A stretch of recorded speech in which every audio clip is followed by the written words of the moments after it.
प्यार में लड़का पागल बा, शादी लड़की के कहीं और तय हो गई बा। बारात जाना दिन आवता, बारात ही आवता लड़की के, लड़का बेचारा गइल बा देखे खातिर। वो लड़की के जयमाल भी देखता, लेकिन कुछ नहीं कर पावत, काहे कि मजबूरी बा। शादी करके जब डोली में बैठ के लड़की जा दिया तो लड़का दूर से देखा था, कहा था कि सुना कि नैहर से गोरी जब जाता तो जा, लेकिन एगो हमार बात याद रखिए, ससुरवा में जइहा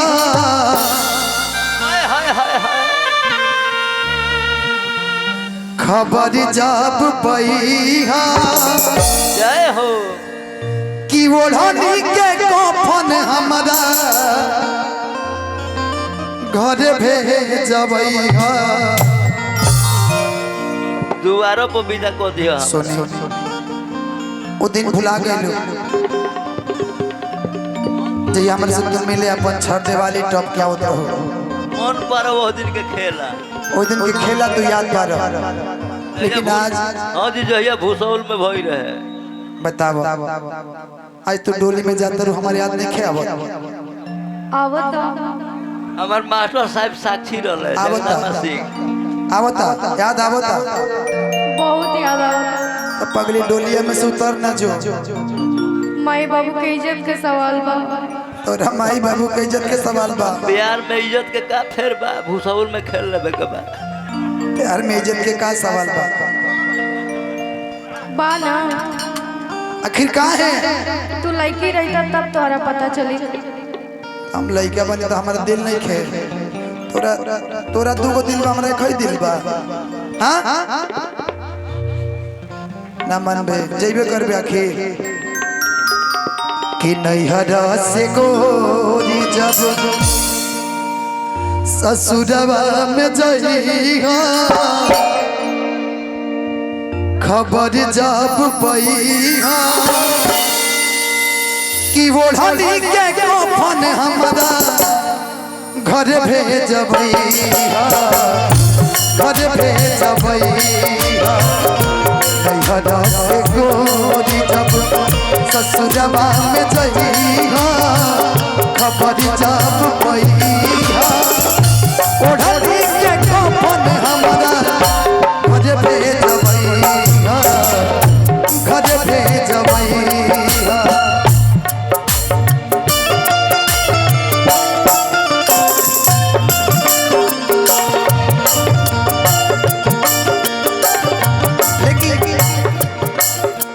और एक गवाही हो की चाहे ना,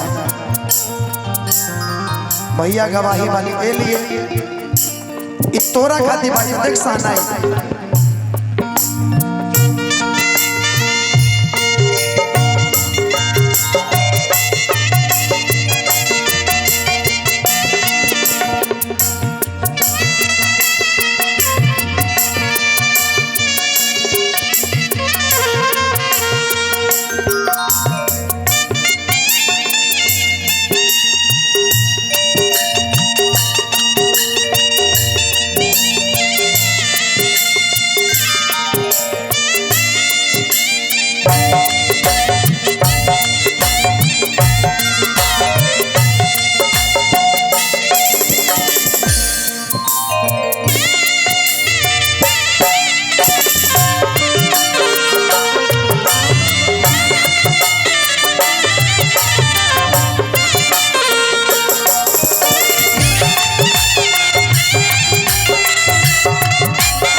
खाली टेंगारी भैया का जोरदार आप सब ताली बजा रहे हैं।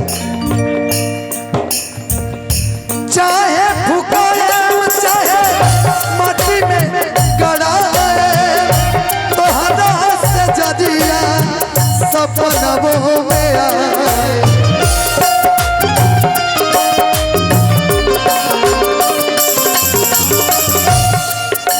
आज चाहे फुकाए चाहे माटी में गड़ाए, तोहरा से जदिया सपनों में आए।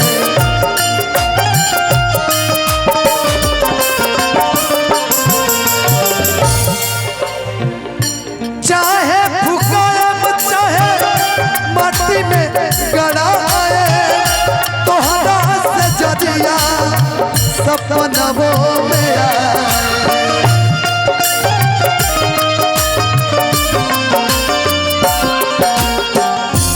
एक दिन ससुरा से एक दिन ससुरा से नैहरा में आईहा, कबर पर जाइहा कि दुयो बूंद लोर हमारा कबर पर गिरैहा। घर पे जबैहा नैहरा से गोरी जब ससुरा में जाइहा, खबर जब पैहा ओढ़ी के कफन हमारा घर भेजबैहा, घर भेजबैहा।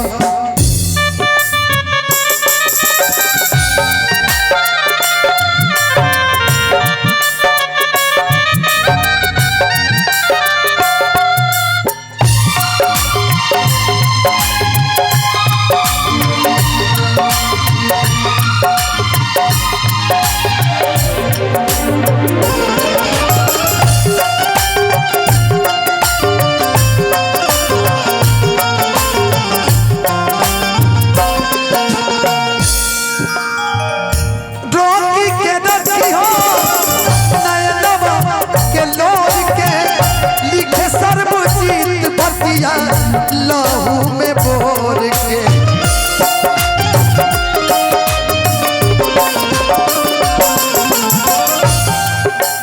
अरे रोकी के रखी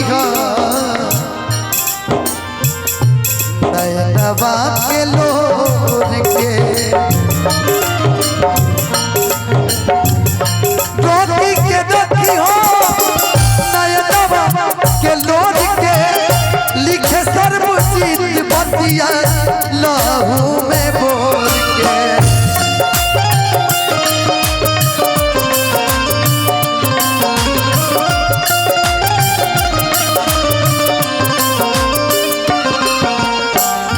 सरमाधन जैसे नाता चलैहा, केस बलमुआ के तनी ना भूलैहा कि ओढ़नी के कफन हमरा घर भेजबैहा, घर भेजबैहा कि नैहरा से गोरी जब ससुरवा में जाइहा, खबर जब पैहा ओढ़नी के कफन हमरा घर भेजबैहा, घर भेजबैहा ओढ़नी के कफन हमरा घर भेजबैहा, घर भेजबैहा।